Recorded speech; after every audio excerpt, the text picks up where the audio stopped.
안녕하세요. 저는 이제 막 결혼을 한 30대 초반의 여자입니다. 저에게는 훈훈한 외모와 착하고 성실함까지 있는 든든한 남자친구가 있었고, 저희는 사귀는 3년 동안 많은 추억을 남기고 있었고, 서로 결혼을 약속하게 되었었죠. 그래서 결혼 날짜를 잡고 상견례까지 준비를 하게 되었습니다. 한 가지 문제가 있다라고 한다면, 저에게는 부모님이 계시지 않았어요. 어렸을 적에 부모님 두 분께서 사고로 인해 일찍 돌아가셔서 형제도 없었던 저는 결혼을 더욱 빨리 하고 싶었고 화목한 가정을 만들고 싶었습니다. 그래서 사회생활을 하면서 조금씩 모은 돈과 남자친구가 모은 돈을 합쳐서 저희는 20평대의 아파트를 사게 되었죠. 물론 대출이 대부분일 정도로 빚을 많이 졌어야 했고 처음 가지게 된 집과 남편이 될 남자친구와 둘이 오순도순 살아갈 앞으로의 행복한 미래를 꿈꾸게 되었습니다. 어릴 때부터 부모님의 사랑을 못 받고 자라서 그런 건지 가족애가 뭔지 잘 몰랐던 저는 남자친구의 부모님께 친근하게 다가가거나 하는 방법을 잘 몰랐었습니다.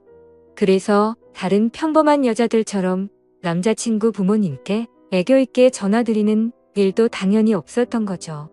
남자친구의 과거 여자친구들과 조금 달랐던 저이지만 남자친구는 제가 처했었던 환경을 잘 알고 있었던 사람이었습니다. 그래서 늘 자신의 부모님에 대해 좋으신 분들이라며 편하게 마음 가져도 된다며 되게 안심을 시켜주고는 하였습니다. 아무튼 그렇게 시간이 흘렀고 약속된 상견례 날이 다가왔습니다. 정말이지 남편이들 남자친구의 부모님 앞에서 혹여나 실수라도 할까봐 제 가슴이 계속 콩닥콩닥 거렸습니다. 긴장을 많이 하게 되어서 심호흡도 길게 쉬어보고 청심환도 먹고 달달한 사탕도 씹어보며 남자친구의 부모님을 기다리게 되었었죠. 저의 긴장한 모습을 본 남자친구는 미소를 띠며 귀엽다고 말했고 빨리 결혼해서 부모님과 잘 지내는 모습도 보고 싶다며 좋아했습니다. 잠시 뒤 남자친구의 부모님이 저희가 있는 곳으로 오시게 되었고 저는 번쩍 일어나서 큰 소리로 인사드렸습니다. 안녕하세요. 영민이 여자친구 정희입니다. 너가 정희니? 역시 영민이한테 들은 얘기처럼 예쁘고 착해 보이는구나. 남자친구의 부모님은 저를 환하게 맞아주셨고 제가 어색하지 않게 농담도 해주시면서 분위기를 편하게 만들어 주셨습니다. 가다롭지 않아 보이는 어머님과 남자친구와 쏙 빼 닮은 외모에 잘생긴 아버님까지 보면서 기분이 좋아지더라고요. 저는 앞으로 예비 시부모님과 사이좋게 지낼 생각에 더욱 행복한 결혼 생활을 꿈꾸게 되었습니다. 그렇게 결혼을 앞두고 설레임의 깊은 나날을 보내고 있었을 때였습니다. 어느 날 제가 회사를 마치고 집에 돌아왔는데 남자친구가 시무룩한 목소리로 전화를 걸었습니다. 자기야, 무슨 일 있어?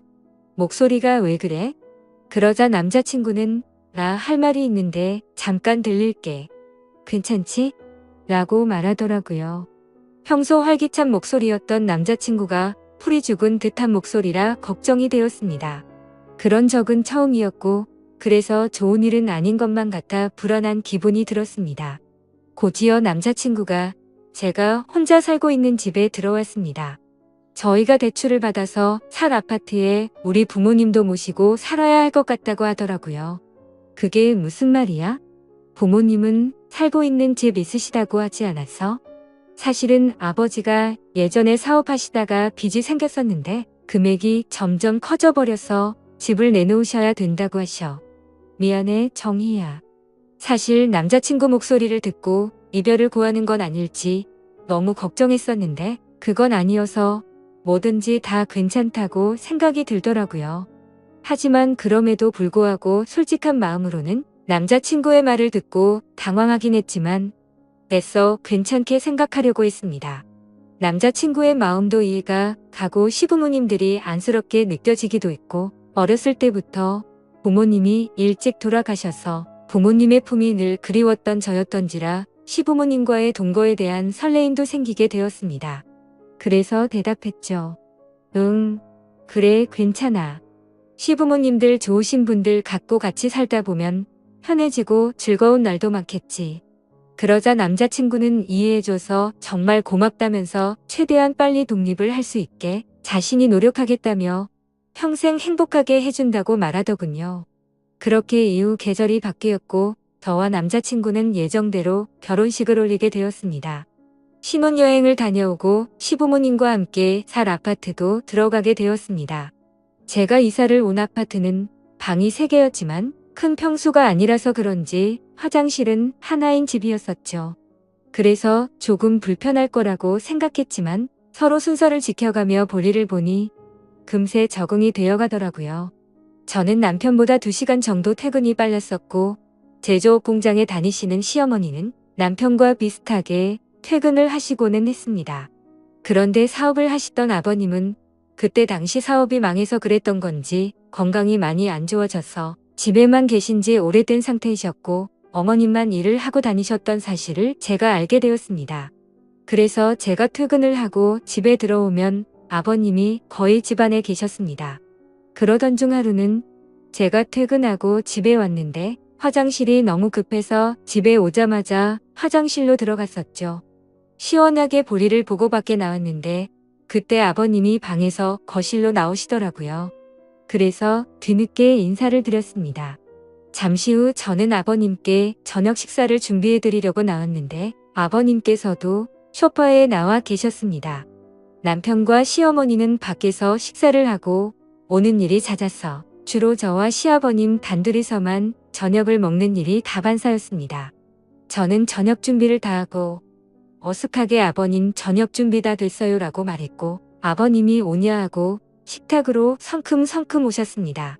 그런데 자세히 보니 아버님이 러닝 아래에 짧은 바지를 입고 오시더라고요. 저는 민망하고 당혹스러워서 눈을 어디다 둬야 할지 몰라 했습니다. 그런데 그 순간에도 저는 아버님의 상체를 보았는데 운동을 자주 하셔서 그런지 몸도 다무지고 좋으시더라고요.